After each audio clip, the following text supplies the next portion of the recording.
शिवलिंग पर पैर रखने वाला यह भक्त कौन है? यह कहानी है आंध्र प्रदेश के श्रीकालाहस्ती की, जहाँ एक शिकारी तिन्ना ने भक्ति के सारे नियम तोड़ दिए।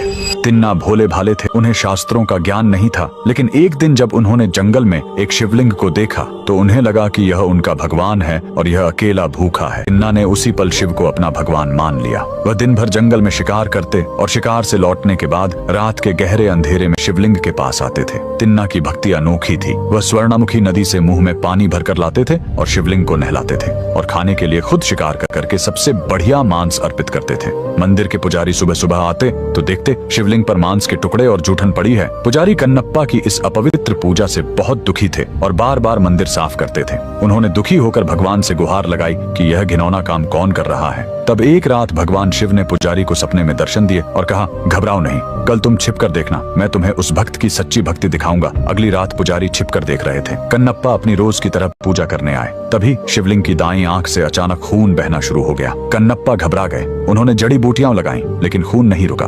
अंत में उस अनपढ़ भक्त को एक ही रास्ता सूझा, आंख के बदले आंख। बिना किसी दर्द या संकोच के उन्होंने अपना तीर लिया और अपनी दाईं आंख निकालकर शिवलिंग की आंख पर लगा दी। चमत्कार, खून तुरंत रुक गया, लेकिन तभी शिवलिंग की बाईं आंख से भी खून बहना शुरू हो गया। कन्नप्पा समझ गए कि अब उन्हें अपनी दूसरी आंख भी देनी होगी, मगर उन्होंने सोचा, दूसरी आंख निकालने के बाद मैं देखूंगा कैसे कि आंख को सही जगह कहाँ लगाना है। तब उन्होंने अपनी दूसरी आंख निकालने से पहले शिवलिंग की आंख पहचानने के लिए अपना पैर शिवलिंग पर रख दिया। भक्ति के इस चरम बलिदान को देखकर पुजारी की आंखें फटी रह गईं। भगवान शिव साक्षात प्रकट हुए। उन्होंने कन्नप्पा को गले से लगाया और उन्हें मोक्ष प्रदान किया। जिस जगह कन्नप्पा ने यह बलिदान दिया वह आंध्र प्रदेश का श्रीकालाहस्ती है। इस जगह का नाम यहाँ के 3 पुराने भक्तों पर पड़ा है। श्री यानी मकड़ी, काल यानी सांप और हस्ती यानी हाथी, जिन्होंने यहाँ स्वर्णामुखी नदी के किनारे स्थित वायुलिंगम की पूजा कर मोक्ष पाया था। कन्नप्पा का बलिदान जिस जगह पर हुआ वह वायुलिंगम मंदिर के बगल में है और इसे कन्नबेश्वर पर्वत कहा जाता है। यहीं कन्नप्पा ने अपना नेत्र अर्पित किया था। मंदिर तक पहुंचने के लिए लगभग 325 सीढ़ियां चढ़नी पड़ती हैं। ऊपर आपको भक्त कन्नप्पा का मंदिर मिलेगा और उसके ठीक ऊपर भगवान गौरी शंकर की एक विशाल श्वेत प्रतिमा है।